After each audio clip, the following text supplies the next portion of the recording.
Small government, smaller government. I'll be chanting that till the day I die, but gee, it's a hard argument at the moment.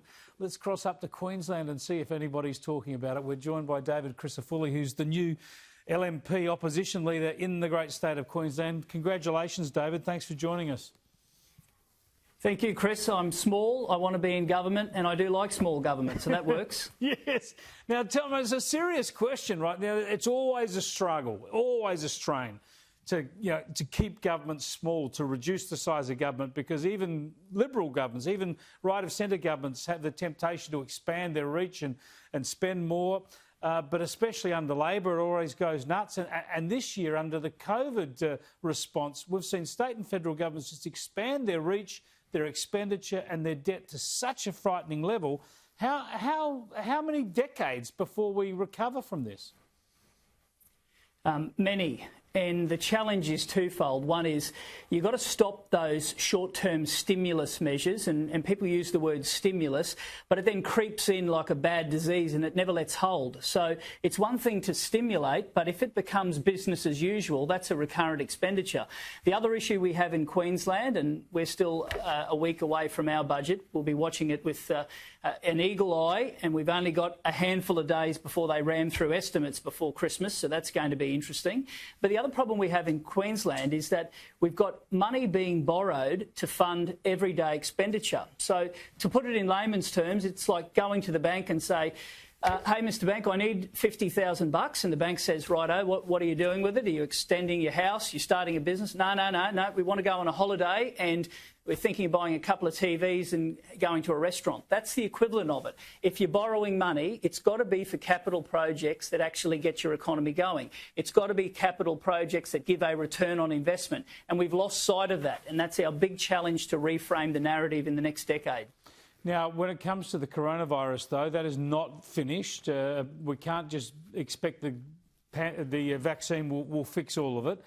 Borders play a role in this because every day you have extra hard borders and extra hard restrictions on business. That's more money that you have to borrow to fund wage subsidies and welfare and the like.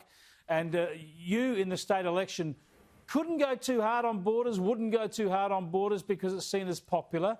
But someone has to make this argument, don't they, that the economy and the community needs freedom because the costs of all these measures is unsustainable.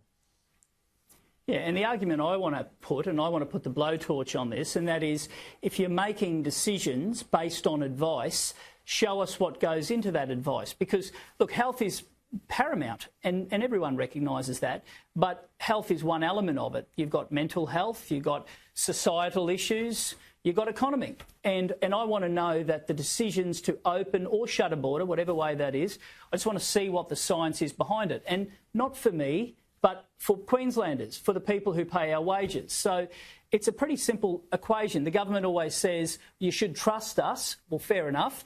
But the public ask in response, well, why don't you trust us? And I'm not saying to give every little bit of information about, every detail of the disease, but surely you could give us a window into why you make the decision. And if you do that, that then gives people more confidence. It'll give people confidence in New South Wales and Victoria to say, OK, those borders are open, I'm going on a holiday because I have confidence that a decision isn't going to be made for political purposes. But and Chris, it'd be wrong of me today while I'm... Sorry, but I'm saying you can't eliminate all risk, even in a pandemic. You've got to judge a proportionate response and what's an acceptable risk. Otherwise, we wouldn't have any cars on the road, we wouldn't fly any planes. But we seem to, with the pandemic response, the approach is zero infections is the only acceptable outcome, and that's just not sustainable. And let me give you a contrast in risk management, and I've asked for advice about this. So we are prepared to have aeroplanes at capacity because that is a risk that we manage. But yet a charter boat operator operating out of the Whitsundays or Cairns who is struggling and just praying that he can keep the wolf from the door, just hoping that come March when some of those federal government stimulus things come off, that somehow he can survive in business.